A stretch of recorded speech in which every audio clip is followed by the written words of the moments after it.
1. Rain smothered the mountainside highway as Marcus spotted the lonely silhouette of the Halcyon Crest Hotel rising through curtains of drifting fog. Its weathered facade cast jagged shadows across the gravel entrance, illuminated by a flickering sign that buzzed with exhausted electricity. He stepped out of his car, boots sinking into puddles that mirrored the towering structure's decayed grandeur. The air carried a metallic tang, as though storms had washed something unsettling into the soil. Marcus adjusted his bag and pushed through the revolving door, immediately enveloped by heavy silence. Point 2. The lobby appeared suspended between eras, elaborate pillars, sagging chandeliers, velvet armchairs faded by decades of humidity. A velvet runner stretched across the marble floor, its edges frayed into curling threads that seemed to coil away from his steps. He felt watched, though no one lingered near the reception desk or the sweeping balcony that circled the hall. A bell chimed somewhere beyond the walls, sharp and singular, almost like a warning. Point 3. A woman emerged from a side corridor wearing a crisp uniform incongruous with the hotel's deteriorating state. Her smile looked polished but hollow, and her gaze swept across Marcus with almost predatory calm. She handed him an antique key, its brass fob engraved with 407, and spoke with flawless composure about temperamental elevators, recommending the staircase instead. Her final parting words, "May your evening remain undisturbed," settled in his thoughts like a stone. Point 4. Artwork lined the stairway. Portraits featuring suited men and elegant women wearing peculiar, identical expressions. As Marcus climbed, the artwork seemed to subtly tilt, as though following his ascent. A strange warmth pulsed from one frame when he brushed against it, making him recoil with instinctive discomfort. He hurried upward, pulse quickening, eager to reach his room and shut out the eerie atmosphere. Point 5. Room 407 greeted him with cold air despite dormant vents. Shadows gathered near the wardrobe and beneath the writing desk, almost sculptural in density. As he placed his bag on the bed, a faint tapping started within the walls, measured, mindful, impossible to dismiss as plumbing. When the noise ceased abruptly, a whisper drifted from the corner near the drapes, soft yet unmistakable. "You shouldn't have come." 1. Marcus froze, muscles seizing as though the whisper had wrapped invisible fingers around his spine. He stepped backward until the door pressed against his shoulders, heart forcing blood through his veins in painful beats. Determined to rationalize what he'd heard, he told himself wind had seeped through cracks somewhere, though no breeze stirred the curtains. He reached for the lamp, grateful when warm light spilled across the room, diluting the gloom clinging to every surface. Point 2.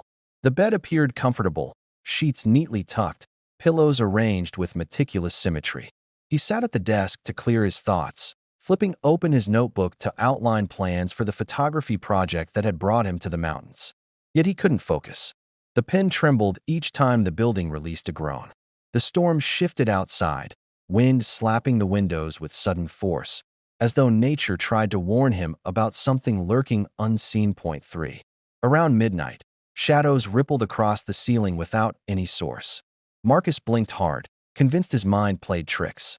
Then the tapping returned, louder, deliberate, moving from one wall to another as though something circled the room's perimeter.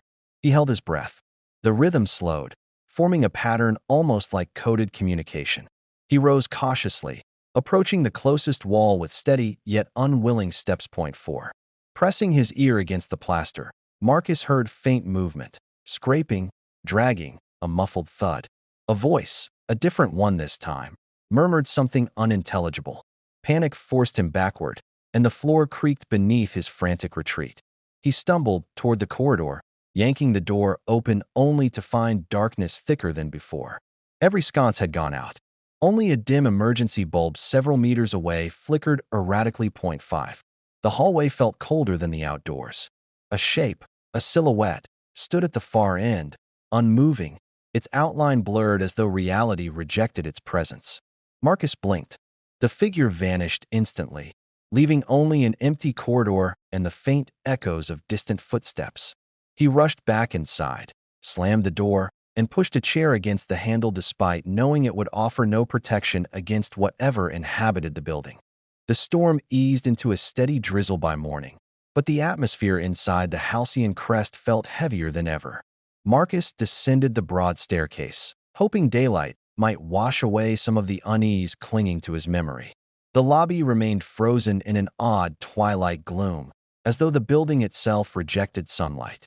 He wandered through the archway beside the reception desk and found a small reading lounge filled with dusty leather chairs and towering shelves. A brittle smell lingered in the air, reminiscent of forgotten trunks sealed for decades. Drawn by curiosity more than courage, he began scanning the shelves for anything that might explain the strange occurrences of the night before. A thick ledger bound in cracked burgundy leather immediately caught his attention. Its spine bore the hotel's crest, a stylized raven perched on a balcony. Marcus carried it to a nearby lamp, brushing debris off its cover. When he opened it, he found rows of names written in elegant handwriting, each accompanied by dates stretching back nearly a century. At first, everything seemed ordinary, until he reached a page where the ink abruptly shifted from neat cursive to frantic scratches. Several names had been crossed out violently, gouged into the pages as though by someone in absolute panic. In the margins were symbols resembling spirals intertwined with crooked lines, shapes that triggered a visceral discomfort. As he turned more pages, an old photograph slipped out from between the sheets. It showed a young girl standing in the main hall decades ago, wearing a white dress and holding a small toy. Her expression, though gentle, carried a strange vacancy. Shock rippled through Marcus as he realized she perfectly matched Lena's description of a figure she once claimed to see during her earlier visits to the hotel. The idea that Lena had known more than she admitted unsettled him. He tucked the photograph inside his pocket, intending to confront her. A sudden breeze ruffled the ledger pages, though no window was open. Marcus felt the air thicken around him. The chandeliers above him began to sway with slow, rhythmic motions, as though following an unseen conductor. His heartbeat quickened. He snapped the ledger shut, but the symbols and frantic handwriting clung to his thoughts like thorns. Whatever happened here years ago wasn't a forgotten accident. It was a pattern, a ritualistic cycle repeating itself in ways the hotel didn't intend to reveal willingly. When Marcus stepped back into the lobby, Lena was waiting near the staircase. She looked paler than before, almost jittery, as if she felt an energy pressing against her senses. Without speaking, she gestured for him to follow her to a secluded corner of the lounge. Her eyes darted toward the ceiling, as though aware that the hotel itself was listening. Then, with a trembling voice, she told him it was time he learned what really happened inside the halcyon crest, and why people never truly left. Lena led Marcus into a narrow hallway behind the old laundry room, where the walls showed signs of water damage and peeling wallpaper. The oppressive air seemed to thicken with every step, turning each breath into an effort.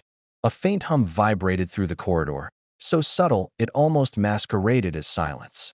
Lena stopped at a metal door with dented panels, placing her palm against its cold surface. She whispered that this section of the hotel had been sealed decades earlier, after a series of disturbances that left staff terrified and guests fleeing. Yet now, the lock sat broken, as though someone, or something, had forced its way back inside. Marcus pushed the door open with a reluctant shove. The room beyond was shrouded in gloom, lit only by the faint glow seeping from the hallway. Abandoned housekeeping carts leaned against the walls, their wheels crooked and rusted. Sheets lay scattered across the floor, stiff with age. As Marcus stepped inside, the unmistakable sensation of being observed washed over him. Something invisible seemed to hover just beyond reach, shifting its weight, waiting. Every hair on his arms lifted. He turned to speak to Lena, but found her staring into a dark corner, her expression fixed in absolute terror. Before Marcus could ask what she saw, one of the sheets lifted from the ground as though caught by a rising draft. It twisted slowly, assuming the vague silhouette of a person. No wind brushed their skin, no current moved through the room. The sheet hovered, bent slightly forward like a figure leaning in to examine them. Lena stumbled back, her breath escaping in a choked gasp. Marcus grabbed her wrist and pulled her toward the doorway, but before they escaped, the hovering shape collapsed with a muffled thud. The door slammed behind them with such force the walls trembled. They sprinted down the hallway, stopping only when they reached the lobby again. Lena pressed her hands against her face. mumbling that the presence inside that room wasn't new. She confessed she had worked at the hotel when she was younger, had witnessed inexplicable disturbances, and had sworn never to return. But something, a compulsion she couldn't explain, had drawn her back days ago. Marcus listened, troubled by the possibility that the hotel was influencing her decision-making, guiding her movements without her knowledge. Before Marcus could gather his thoughts, a chandelier above the reception desk shuddered violently, swinging in wide arcs. Its crystals clinked together like chattering teeth. Then, with an ear-splitting crack, it snapped from its chain and crashed into the floor below. The impact reverberated through the entire hall.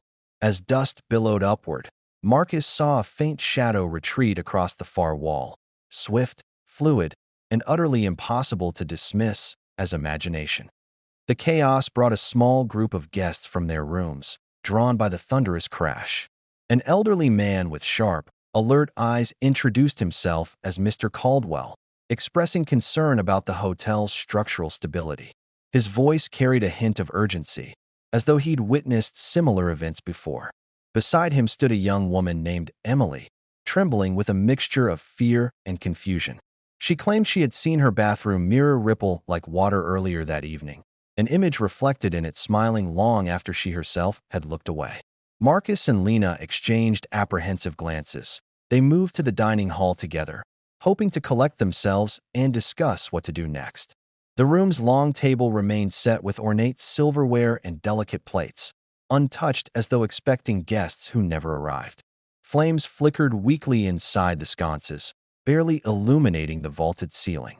As they sat down, the entire group felt a subtle shift, a hush that wrapped around them with almost deliberate intent. Marcus noticed the lights dim unevenly, pulsing in a rhythm that mimicked breath. Caldwell cleared his throat and quietly admitted he had visited the Halcyon Crest many times over the years. The hotel had been built by his great-grandfather, a man infamous for his fascination with occult rituals and forbidden practices. According to Caldwell, the building wasn't merely a place for travelers. It was a vessel designed to contain something ancient and dangerous, an entity that thrived on fear and lingered in liminal spaces. Marcus felt cold settle deep into his bones. The revelation felt too deliberate, too precisely timed. Emily suddenly gasped and pointed toward the doorway. For a moment, a figure appeared at the end of the corridor, tall, skeletal, draped in shadows. Its form shimmered as though seen through heat waves. The figure's head tilted, observing them with what felt like profound curiosity, then dissolved into darkness. The silence that followed was crushing. Marcus stood, ready to investigate, but Lena grabbed his arm, insisting they stay together. The lights flickered violently, casting jagged shadows across the dining hall. The flames in the sconces elongated and twisted unnaturally. Caldwell shook his head, muttering that the hotel's dormant phase had ended. The entity had awakened, aware of their presence and intent on driving them deeper into its labyrinth. Marcus realized they were no longer mere guests. They had become participants in a game the hotel itself controlled. Sleep became impossible after that night. Every time I closed my eyes, I saw that sheet rising and falling, like someone, or something, was underneath. I thought about quitting, but something in me needed to understand. Needed proof that what I was seeing wasn't just exhaustion or paranoia. On the fourth night, the cameras glitched again. For several seconds, every feed went to static, except one. The basement. It showed a figure standing next to the gurney. No features, no light, just a dark silhouette against the pale wall. It moved differently from a person, too slow, like it was learning how to stand.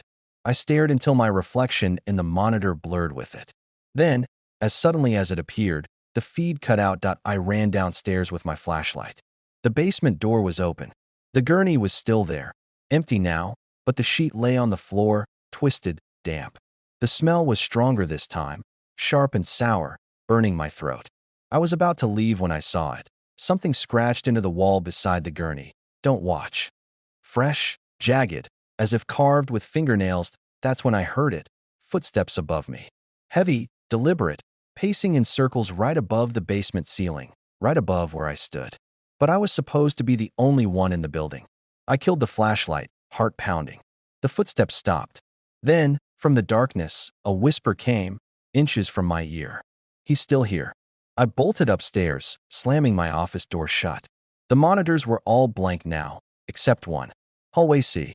The same shape from the first night stood there again, facing the camera, motionless. But this time, I realized something that turned my blood cold. Its face wasn't a blur anymore.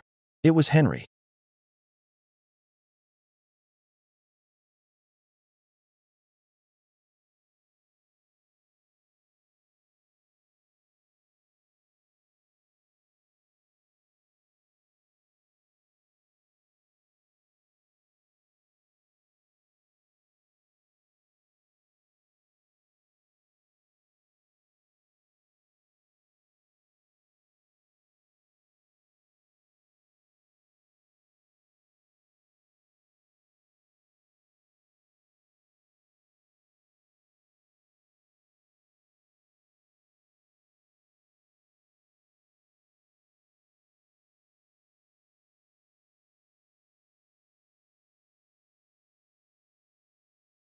Despite their rising dread, the group decided to explore the mirror corridor, hoping to understand the entity's motives. Caldwell carried a lantern he found in the maintenance closet, its glow slicing through the dark with an eerie steadiness. They slipped into the narrow passage, moving slowly, careful not to disturb the rows of mirrors lining both sides. Reflections flickered in impossible ways, shoulders moving before torsos, faces turning without bodies, and eyes blinking out of sync. Emily covered her mouth to stifle a cry. Halfway down the passage, the air grew thick and humid. The temperature climbed sharply, as though they had stepped into the center of a furnace. Marcus felt beads of sweat forming on his forehead. Suddenly, one of the mirrors rippled like disturbed water. A dark figure pressed against the inside of the glass, its limbs long and thin. Its movements were jerky, trying to mimic the group's pace. When its face came into view, Lena grabbed Caldwell's arm. Its eyes were identical to hers. The creature burst from the mirror with an explosive shatter, landing on all fours in front of them. Its form was unstable, flickering between shadow and flesh. Caldwell swung the lantern, but the entity darted away with unnatural speed, vanishing deeper into the passage. Marcus and Emily took the left turn, while Lena and Caldwell veered right, hoping to flank the creature. The hotel responded to their separation with groans and shifting walls, as though guiding them. Marcus and Emily ran down a twisting corridor that spilled into a stairwell. As they descended, the creature reappeared on the landing above them, crawling along the ceiling like a grotesque insect. Its elongated fingers reached downward. Emily screamed, pulling Marcus forward. They burst into the hallway of the fourth floor, but every door slammed shut in rapid sequence.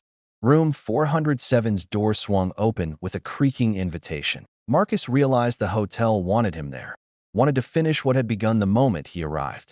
The creature dropped from the ceiling, blocking their escape route. The walls pulsed, breathing in slow, suffocating rhythms. Emily shoved him toward the open room, yelling for him to run. Marcus stumbled inside, the door slamming behind him as the hallway echoed with a guttural, inhuman snarl. Inside room 407, Marcus felt a crushing weight settle around him. Shadows pooled in unnatural shapes, merging and stretching across the carpet. The temperature plummeted. A whisper circled the room, shifting from corner to corner, mocking his fear. Marcus closed his eyes, focusing on the rhythm of his breath, but the whisper grew sharper, threading itself into his thoughts. Images of warped mirrors and twisted reflections spilled across his mind in relentless waves that he backed toward the window, gripping the curtains tightly. The storm outside had intensified once more, hurling sheets of rain against the glass. Lightning streaked across the sky, illuminating a reflection on the window pane, his own form, except it wasn't moving with him. It raised a hand, pressing its palm against the glass on its side. Marcus stumbled away, realizing the entity had followed him from the passage. The door burst open as Caldwell and Lena rushed inside. Caldwell carried a bundle of old manuscript pages covered in glyphs and ritual diagrams. He explained breathlessly that the only way to contain the entity was to perform a purification ritual deep within the basement, where his great-grandfather had first bound it. Marcus, shaken but determined, agreed to follow them. Emily's absence gnawed at him, But Lena insisted they could save her too if they acted quickly. The trio hurried through the winding corridors until they reached the basement entrance. The air there was suffocating, hot and thick, as though exhaled by something monstrous. The lights overhead flickered violently, casting shadows that twisted into grotesque shapes. As they descended, the walls seemed to pulse, beating like an enormous heart beneath the hotel's skin. Lena whispered that the building was merging with the entity, feeding off its energy, growing stronger. As Caldwell lit ceremonial candles around a chalk-etched sigil, Marcus felt an invisible force grip his arm. His breath hitched. The entity slithered along the ceiling, its eyes glinting like shards of obsidian. It spoke directly into their minds, promising release, offering illusions of peace. The basement trembled as Lena began reciting incantations from the manuscript. Every syllable intensified the creature's fury. The room grew darker, collapsing into a void of twisting shadows. The ritual reached a critical point as the entity lashed out, knocking over several candles and scattering glowing embers across the floor. Caldwell tried to shield Marcus and Lena, but the force of the assault sent him crashing against a wall. His body crumpled, motionless. Marcus lunged toward him, but the entity's tendrils wrapped around his ankles, dragging him toward the center of the sigil. Lena screamed, rushing to his side. She grabbed his shoulders and pulled with desperate strength, her voice cracking as she recited the incantation. The entity recoiled slightly, its form flickering wildly. Its voice thundered through the basement, echoing in every direction.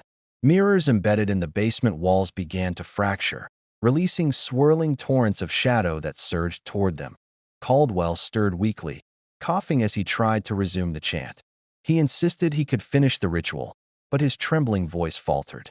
Marcus realized Caldwell wouldn't survive long enough to complete it. Before he could argue, Lena stepped forward, her expression filled with quiet determination. She whispered that the ritual demanded an anchor, someone willing to trade part of themselves to seal the entity permanently. Marcus protested, but Lena shook her head. She confessed something she'd never admitted.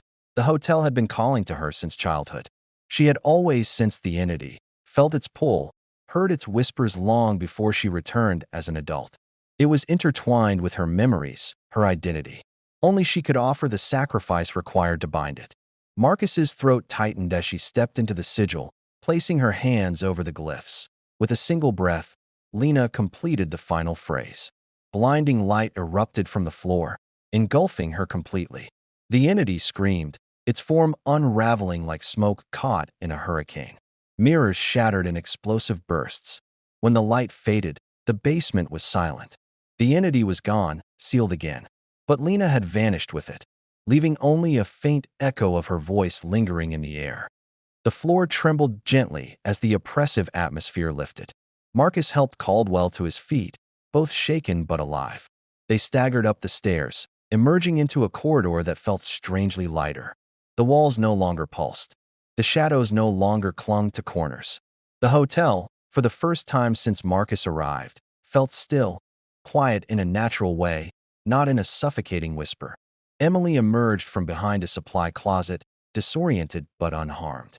She had no memory of how she'd escaped the creature, only vague impressions of drifting in darkness. Marcus hugged her tightly, relief washing through him. Together, the remaining 3 survivors stepped into the lobby. Morning sunlight filtered through the tall windows, giving the space a warm glow it hadn't possessed before. The chandeliers hung motionless. The air carried no echoes. They left the halcyon crest without looking back. The storm clouds parted as they reached the parking lot, dispersing into a soft blue sky. Marcus climbed into his car, his mind overwhelmed by grief, gratitude, and lingering disbelief. He glanced at the hotel through the rearview mirror, and for a moment, he thought he saw a silhouette standing in the window of room 407, watching him quietly. But when he blinked, the window was empty.